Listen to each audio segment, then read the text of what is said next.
What's up everyone, and thank you for stopping by the channel. Today's project is this Craftsman leaf blower, and the problem is that the pull rope won't fully retract, making it difficult to start. Let's take a good look at it, find out what's wrong with it, and hopefully we can fix it.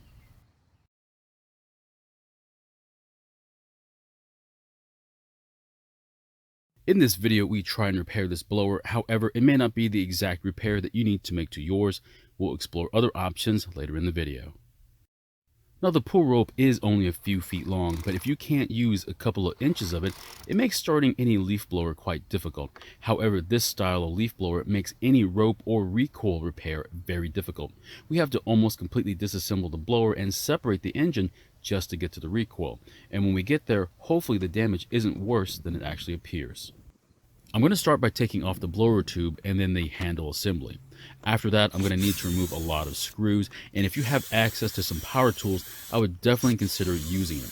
You're going to save a lot of time. Now, see if you can count how many screws and nuts I have to take off before I actually get to the recoil. If you have to do this by hand, you're probably going to be sore for a little while. Now, if you do use a power tool, make sure that you have the power setting or the clutch on it set really low. That way you don't damage the screws or the plastic housing.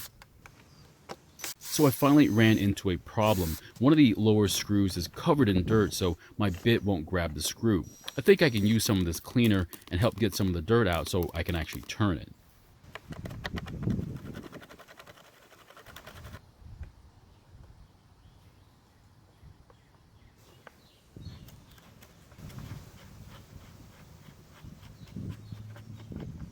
Just a couple more screws and we can finally start removing some plastic pieces off the engine. Unfortunately, it won't be the last. Once we get to the fan, you'll need to use an impact to get the nut off the engine shaft, and after that we'll need to remove the fan and then more screws and more plastic pieces.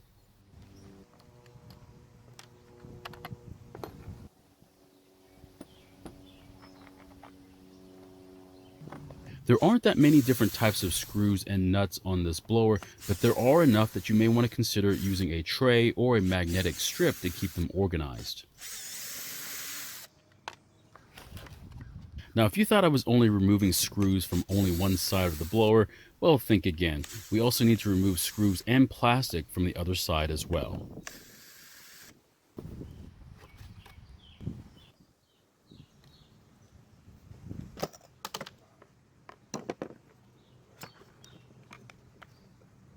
While I was separating the engine from the blower housing, one of the handle isolators and the shaft sleeve came out of it. I'll put these back on later after I fix the recoil.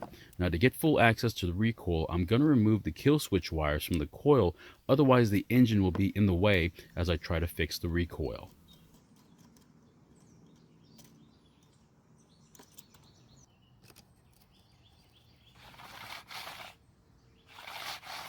So here's the recoil assembly, and to get to the rope I need to remove 3 more screws and then the guard that covers it.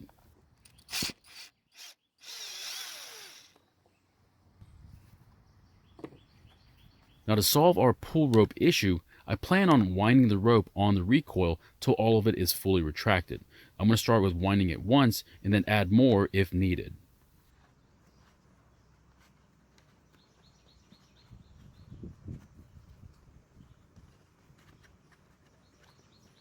Well, it looks like it only needed one extra turn to get it working like it should. Now, since I'm here, I'll lube up the shaft that the recoil is spinning on and try to spray the recoil spring as well.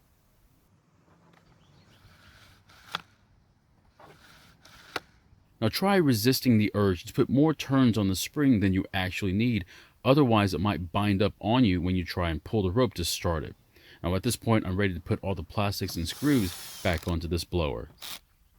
To avoid having to disassemble an entire blower when you have a pull rope problem, I would suggest buying a blower that has the recoil on the back or the front of the engine and not in the middle like this one. Now, I will admit that it's not likely you'll have a problem like this. However, if you ever break the rope, you're going to have to go through the same procedures to fix it, so why not make it easy on yourself?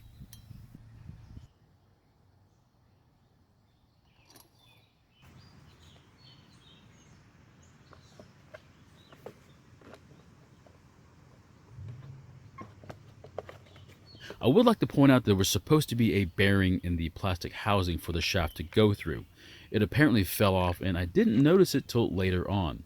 Now the reason I noticed it was after installing the blower fan on the shaft, I couldn't turn the fan. So I took the fan off and saw that the bearing wasn't there. I picked it up off the ground and put it back on.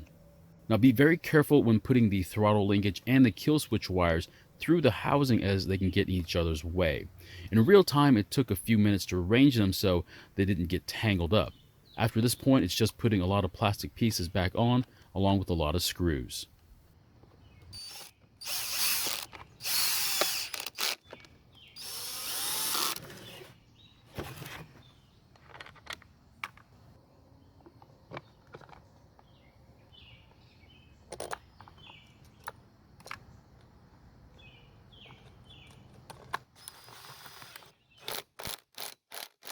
After installing the blower fan, check to make sure that you can pull on the rope because if there's a problem, you can easily go back and fix it at this point. Another reason why your pull rope may not be retracting all the way is that the rope is somehow binding on the recoil. Now the most likely reason is that the rope was replaced with one that's a lot thicker than normal. Now make sure when you replace a rope, it's about the same size or very close to the same size. There isn't anything wrong with going up to the next size, but you might end up losing a little bit of the length on your rope.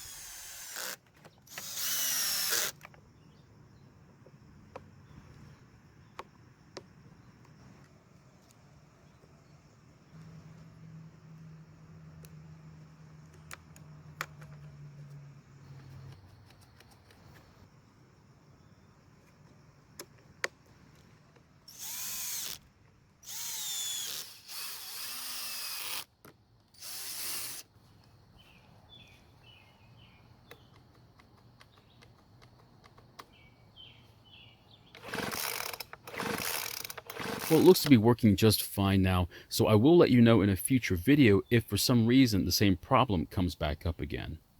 So my question is, would you have removed the recoil spring and done a full inspection on it, which I hate to tell you is a huge hassle, especially when you have to put it back in, or would you have just given it one additional turn on the recoil and lubed it up like I did? Should I have gone deeper in troubleshooting it? I know how I feel about it, but I'd like to hear your opinion. Thank you for watching. I really appreciate your time here. Please feel free to ask any questions, and I hope to see you in my next video.